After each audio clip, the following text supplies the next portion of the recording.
All right, so how did I get into BattleTech? I was 12 years old. I was just a wee boy. My mom at the time was dating a guy, and his name was Philip as well. And so he was Big Phil, I was Little Phil, right? And he was super outdoorsy, rode mountain bikes, everything, camped. He gave me a book one day and said, you should read this. So, and I'd started getting into reading, and he gave me this book, and the next day, he was like, hey bud, you know, like, I need to ask for that book back. I forgot there's some inappropriate stuff in there. But here's the deal. We will ride our bikes down to the mall, and you can buy whatever book you want. That's how we started. And we were about a mile away, mile and a half away from the mall. So rode our bikes. Next day, down to the mall, went into, you know, I don't know, whatever little bookstores that were popular back then, just a little, you know, hole in the wall, and walk around, and lo and behold, I see this book that has a robot shooting lasers. And I'll pull up the exact image that I have, right? So it's the Blood of Kerensky, part 2. And this is the image I see. And this is, let's see if I can get a better picture, finding a better picture. This is the image, right? Blood of Kerensky, it's Blood of Kerensky Trilogy Volume 2, and it's BattleTech. And that's the image, that's the book that got me into it. And so I read this book and hooked, absolutely hooked. At the time, I was in 7th grade. No, I was in 6th grade. I was in 6th grade. Yep, I was in 6th grade, and I lived in California. I went to the library and I printed off basically an entire timeline. And so if you go to Sarna, they have a timeline that is like the history, right? The entire history, like from start to you know, everything timeline here. And I printed out every single thing. Like, so I had this entire timeline that I would read, and I had it in a 3-ring, big ass 3-ring binder. And I don't know if Sarna was around back then. It was something else back then, but it was very similar to this. That's what I did, is I was that nerd who would walk around with a 3-ring binder of BattleTech stuff. And that's how I got into BattleTech, was the books, you know. Outside of that, it went even further. So we moved from California, we moved to Colorado, and we literally moved up into the middle of the woods, little town called Green Mountain Falls. I played multiplayer BattleTech on AOL. I didn't know that when you played multiplayer BattleTech on AOL, that the service charged you. It was like, I don't know, 50 something cents per hour or something like that, or something. I don't know what it was back then. And I remember being in one of the chat rooms, and someone asked me if I played Mech Warrior, and I was like, oh yeah, that's what we're doing right now. They're like, no, this is multiplayer BattleTech. Mech Warrior is a different game. And I didn't, you know, I was 12 at this time.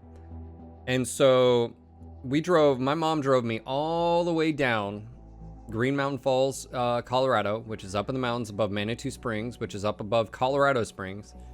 She drove all the way down. It's like a 45-minute drive to Circuit City. And I discovered that, and Circuit City back in the day was like Best Buy. Circuit City didn't do a good job evolving. And that's why they failed out. Best Buy's done a pretty good job staying relevant.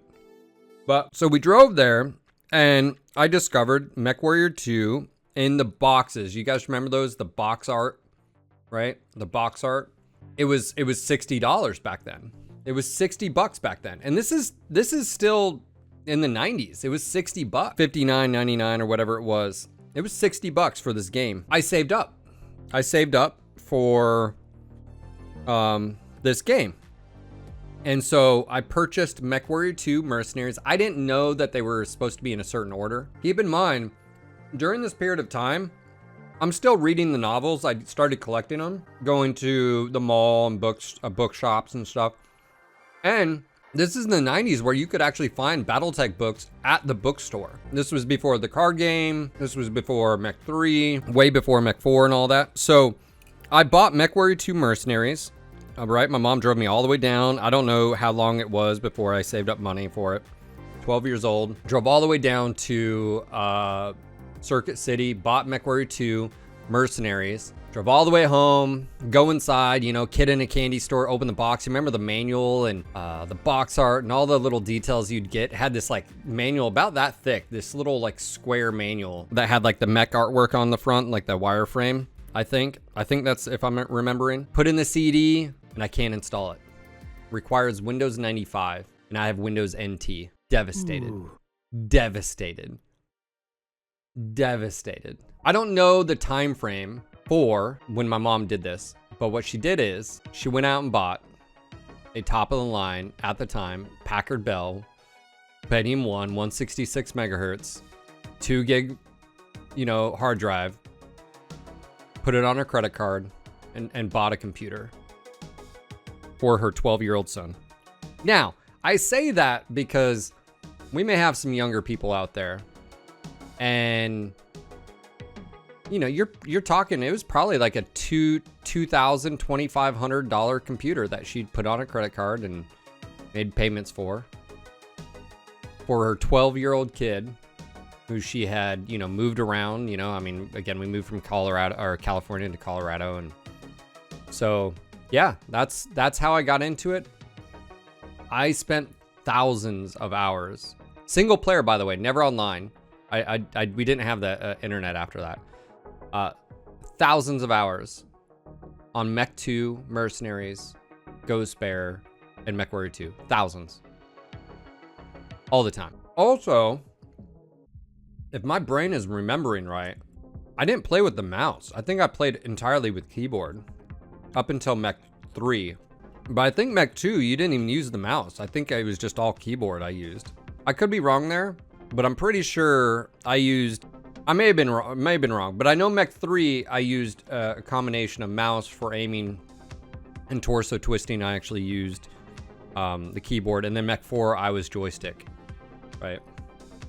Yeah, Mech 4 was joystick. So here you have a 12-year-old, now I think 13. I started playing the games. When I was 13, we moved down to Colorado Springs.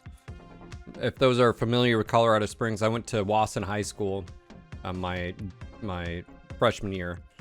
I don't remember the middle school 8th grade year. I remember going, I just don't remember the name. It wasn't far from that. I got into the card game. I don't think we ever really played by the rules we were supposed to. Tabletop as well. Actually got a box set back then.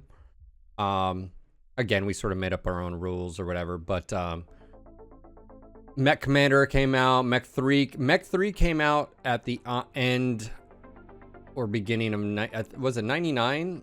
And my computer really couldn't run it. And we moved to North Carolina in 99. And for Christmas, all I wanted was we were talking about this, Voodoo, I don't know, whatever, APU, remember that? It was an APU slot or whatever slot that you needed. But here's the thing. My Packard Bell 166 didn't have it. I didn't even have a APU slot. And AGP. And my mom went out and got me, funny enough, it was like a Sound Blaster GPU at the time, and it was PCI. So luckily I was able to use it. It was like a 4 or 8 meg, PCI card.